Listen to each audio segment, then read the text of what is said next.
Salut les amis et un très joyeux Noël à vous. J'espère que vous avez été bien gâtés, que vous avez passé de très bons moments ou que ces bons moments arrivent. Je vous souhaite en tout cas le meilleur. Voici le petit cadeau de ma part, une petite guidance pour les familles de signes pour cette période de Noël, pour aujourd'hui et la période à venir.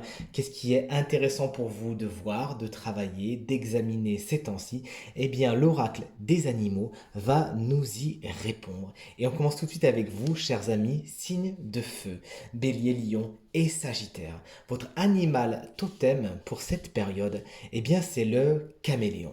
On vous dit de faire comme si, que vous avez une grande capacité d'adaptation ces temps-ci. Vous pourriez être un petit peu dans un territoire inconnu, à essayer de comprendre les us et coutumes de... Vous pourriez être vraiment sorti de votre zone de confort dans la période qui vient ou actuellement et ça va peut-être vous frustrer et vous dire mais comment je vais faire, etc.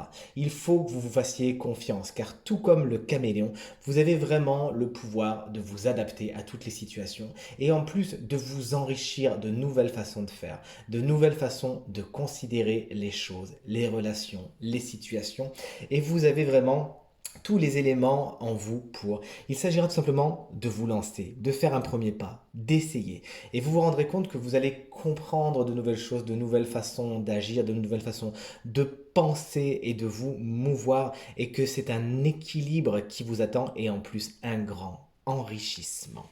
On poursuit avec vous, chers amis, signe d'eau. Cancer, scorpion et poisson.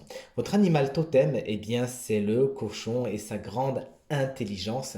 Une période, comme dirait le tarot, dans les épées. Effectivement, l'intellect, la logique, l'objectivité et la lucidité sont des éléments qui sont vraiment vôtres en ce moment et qui vous aideront à comprendre les gens, les situations, les relations. On vous demande de ne pas vous faire trop avoir par l'émotionnel, mais de bien intellectualiser les choses ces temps-ci et d'utiliser cette intelligence à bon escient, notamment dans vos conversations, dans vos dialogues, dans votre communication avec les autres qui doit être fait et de bienveillance et de logique. Essayez de ne pas sauter sur les conclusions, de prendre du recul ces temps-ci, de ne pas aller trop vite et d'utiliser ces deux ressources que sont votre intuition et votre intelligence à bon escient. Rappelez-vous, il y a ce fameux proverbe qui dit avec l'intuition on trouve et avec l'intelligence, la logique on prouve. Vraiment, c'est ce qui va vous permettre d'avancer, de découvrir plein de nouvelles choses et surtout d'être en harmonie avec vous-même, avec votre propre dialogue intérieur et avec les autres dans la période à venir. On poursuit avec vous, chers amis, signes d'air, Gémeaux, Balance, Verseau. Votre animal totem, c'est le putois inversé, qui vous dit qu'effectivement, vous ne pouvez pas plaire à tout le monde dans la période à venir, et c'est pas grave. On vous demande de ne pas porter trop de masques et de vraiment vous rapprocher de votre authenticité, d'être fier de vous et de ne pas hésiter à dire j'aime ça, je n'aime pas ça. Ça j'accepte pas. On vous demande vraiment de faire preuve de limite, tout comme sait le faire le putois, avec vraiment sa barrière odoriférente.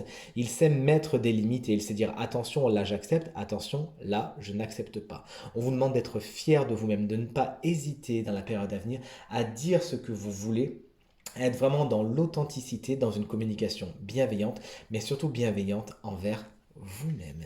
Et on finit avec vous, chers amis, signes de terre, taureau, vierge et capricorne. Votre animal totem, eh bien, c'est cette magnifique petite souris, en mode protection, en mode inversé. Elle vous dit que regardez les détails, c'est bien. Et vous pourriez justement, ces temps-ci, regarder des détails que vous n'avez pas vus jusqu'à maintenant parce que vous étiez trop focalisé sur un seul élément et vous ne voyez pas certains petits détails de certaines relations qui, pourtant, ces détails vous aideront à les comprendre mieux et à réparer peut-être certaines relations. Mais pour certaines personnes, pour certains signes de terre, cette carte va vous expliquer que vous regardez trop les détails. Vous avez trop l'obsession de bien faire, que tout soit parfaitement en place, que tout soit parfaitement aligné. Et en fin de compte, vous procrastinez d'autres choses, vous n'allez pas assez vite et vous avez tendance à vous perdre dans tous ces détails qui, en plus de ne pas accomplir l'objectif désiré, eh bien, vous causent pas mal de frustration et de stress. On vous demande donc de lâcher prise, d'être bienveillant envers vous-même et de vous faire confiance. Essayez plutôt de voir le grand dessin, de faire les choses les unes après les autres et pourquoi pas de déléguer dans la période qui vient vous avez tout à y gagner. Et voici cette guidance maintenant terminée pour les familles de signes. J'espère qu'elle résonnera avec un maximum d'entre vous et vous permettra de passer la période la plus positive possible avec ces animaux totems qui sont là, bienveillants et qui nous guident. Si vous souhaitez une guidance, une consultation privée, vous trouverez toutes les informations pour me joindre dans la barre de description de cette vidéo et elle s'affiche également au bas de votre écran. Je vous remercie infiniment pour vos partages, vos encouragements, vos commentaires qui me font vraiment plaisir et qui m'aident vraiment beaucoup à avancer. Je vous souhaite encore un très joyeux Noël, une très bonne période. Je vous souhaite le meilleur et je vous dis à très vite. Salut!